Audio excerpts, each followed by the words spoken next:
রোজার ঈদের আগের দিন একটা নোটিশ দিয়ে গেছে আমাদের। নোটিশে কোনো সাইড কিছু ছিল না, শুধু বলছে 5 তারিখের পরে যে রুমগুলো উঠছে ওগুলা ভেঙে ফেলা হবে।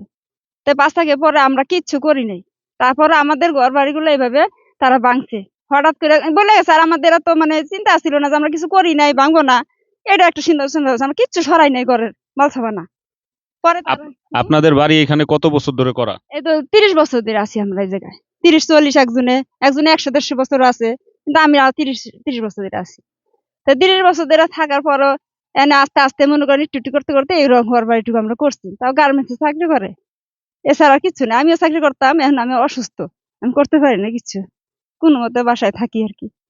তারপরে মনে করেন এই দিন বলছে, তারপরের দিন তারা 7টা বাজে বেগুন নিয়ে চলে আসছে, 4টা বেগুন নিয়ে আসছে।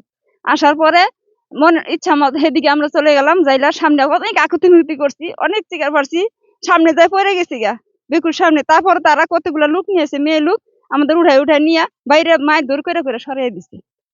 সরাই দিয়া আবার ভাঙা শুরু করে দিচ্ছে, ভাঙা শুরু করছে। তখন তো দেখলাম যে অবস্থা খারাপ, তখন তো ওদের বাড়িতে চলে আসনা।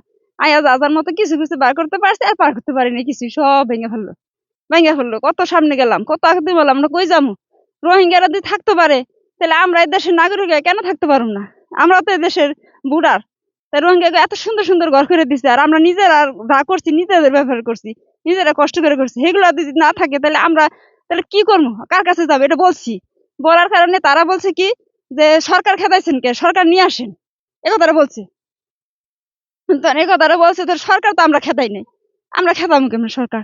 এ কথা করলে পরে আলা তারপরে মানলো না, তারপরে ভেঙে ফেললো।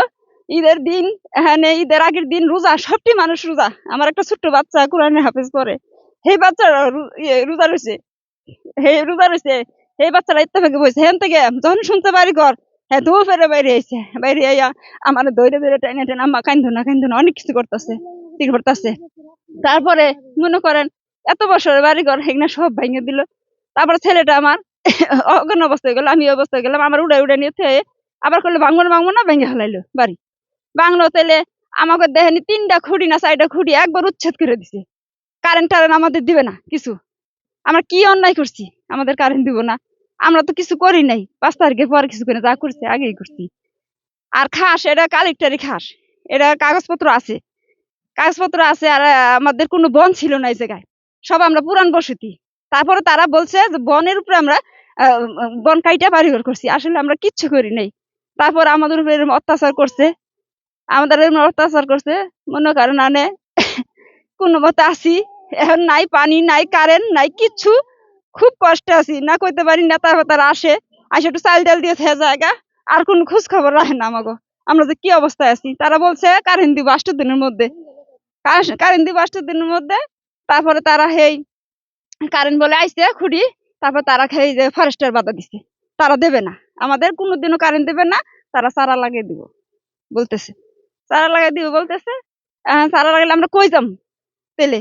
আর আমাদের অবস্থা, আমার থার মতো কিছু নাই। এই যে দেখেন অবস্থা, একটা গরম নাই আমার থার মতো, এটা সবাই।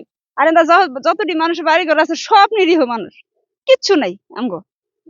হ্যাঁ, কি বাড়ি ঢুকে গেছে, আর আমার কোনো যাই নাই, মানে রেকর্ড জায়গা নাই। রেকর্ড জায়গা থাকতো তাহলে থাকতাম না আমরা। একটা খুঁড়ি ওদের গাড়ি আগে থেকে তারা আইসা টাকা নিয়ে বাড়ি ঘর, যা করছি সব টাকা দিয়ে দিয়ে বাড়ি ঘুরছি। এই টাকাটা আপনারা কারে দিচ্ছেন? এই যে ফরেস্ট অফিসে দেওয়া টাকা। হ্যাঁ, দালাল আছে, দালাল আছে, হ্যাঁ, তাদের ধরে টাকা দিছি, বুঝছেন? অসংখ্য ধন্যবাদ আপনাকে।